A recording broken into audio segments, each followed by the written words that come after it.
गाजियाबाद की 3 बहनों की कहानी तो आपने सुनी ही होगी।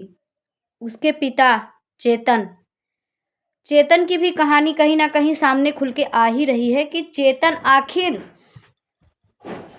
का कैरेक्टर क्या इतना गंदा था कि उसने एक बीवी से तो शादी की और दूसरी बीवी मतलब एक बीवी से जब शादी की तो उसको पुत्र की प्राप्ति नहीं हुई। तो उसने अपनी सगे साली से ही शादी उसकी करवाई गई, जबकि उसमें सबकी रज़ामंदी थी। लेकिन क्या उसकी जो तीसरी बीवी थी, वो क्यों आई? वो क्यों दोनों बीवियों के साथ रहती थी? और 2 बीवी के चलते उनके पास 3 बच्चे हुए थे। तो हे दोस्तों नमस्ते, मैं साधना सिंह आपका स्वागत करती हूँ अपने एक छोटे से वीडियो में, जो कि मैं समाज में हो रहे कुरीतियों के बारे में बात करती हूँ और आगे भी करूँगी अपने वीडियो में। तो आप लोग से गुजारिश है कि इस वीडियो को पूरा देखिए, तो शायद आपको कुछ चीज़ें शायद आपको पता चले। तो ये हमारी एक छोटी सी वीडियो है, आप लोग प्यार दुलार और सपोर्ट दीजिएगा। हम बात कर रहे थे गाजियाबाद के 3 बेटियों के बाप की कहानी के बारे में। उस घर की मिस्ट्री ऐसी है कि मतलब वो ऐसे उलझ गई है कि वो सुलझने का नाम ही नहीं ले रही है। आखिर क्यों? इस बात का मतलब दिखा रहा है, जैसे 3 बीवियों को रखना। कहीं आपने सुना है कि कोई इंसान 3 बीवियों को रख रहा है?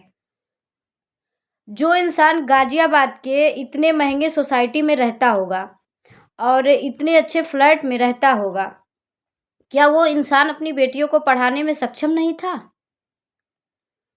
अगर हमारे बच्चे बिगड़ रहे हैं या हमारे बच्चे किसी मतलब गंदी चीज़ों के शिकार हो रहे हैं, तो उसमें किसकी गलती है? माँ-बाप की गलती है। लेकिन नहीं, जब मेरा मतलब जब बच्चों का बाप ही कैरेक्टर से खराब हो, तो उस बच्चे का भविष्य क्या होगा? उस बच्चे का भविष्य क्या होगा? क्या हम अपने घर में अपने बच्चों को देखते नहीं कि हमारा बच्चा कितना देर तक मोबाइल देखता है? हमारा बच्चा कितना देर तक मोबाइल देखता है, हमारा बच्चा कितने बजे सो के उठता है, हमारा बच्चा क्या खाता है, हमारा बच्चा क्या पहनता है, इस सारी चीज़ों की ज़िम्मेदारी एक माँ और बाप की होती है। लेकिन नहीं, उस सृष्टि और क्या नाम था उसका, जो भी नाम था मुझे याद नहीं है, उनके घर में कहानी कुछ और थी। उनके यहाँ 3 लेडीज़ रहती थी और तीनों उनकी बीवियाँ बताई जा रही हैं। एक से शादी हुई है, दूसरे से सहमति से शादी हुई, तीसरे को लाके रख रहा था। एक से उसके पास 2 बेटी थी, एक से उसके पास 1 बेटी और 1 बेटा था और जो तीसरी थी, कहा जाता है कि वो उसके साथ उसका चेतन का अफ़ेयर चलता था। उस अफ़ेयर के चलते उसकी जो चेतन की तीसरी बीवी है, वो प्रेग्नेंट हो गई थी। उस प्रेगनेंसी की वजह से जो उसकी पहली बीवी है, मतलब केस इतना उलझा हुआ है कि कुछ समझ में नहीं आ रहा है कि क्या है, कैसे है, एवरीथिंग कुछ भी नहीं। तो उसकी जो तीसरी वाली बीवी थी, वो जब प्रेग्नेंट हुई, तो जो उसकी पहली बीवी थी, वो उसको लाके घर पे रख रही थी। अब इसका क्या कारण था, क्या नहीं, क्या सच में वो लोग कोरियन गेम से ही खत्म हुए हैं या इसके पीछे भी कोई साजिश ही है? या हमारे बच्चे, आजकल के माँ-बाप इतने लापरवाह हो गए कि हमारे बच्चे कुछ भी कर रहे हैं, हम अपने बच्चों पे ध्यान नहीं दे पा रहे हैं? तो कुल मिला के मेरी ओपिनियन है, मेरी सोच ये है कि मैं जहाँ तक देखती हूँ कि अगर हमारे बच्चे गलत हो रहे हैं, वो भी बचपन में, बड़े होने के बाद तो कुछ समझ में आता है, लेकिन बचपन में अगर मेरे बच्चे गलत हो रहे हैं, तो उसकी सारी की सारी ज़िम्मेदारी उसके माँ और बाप की होती है।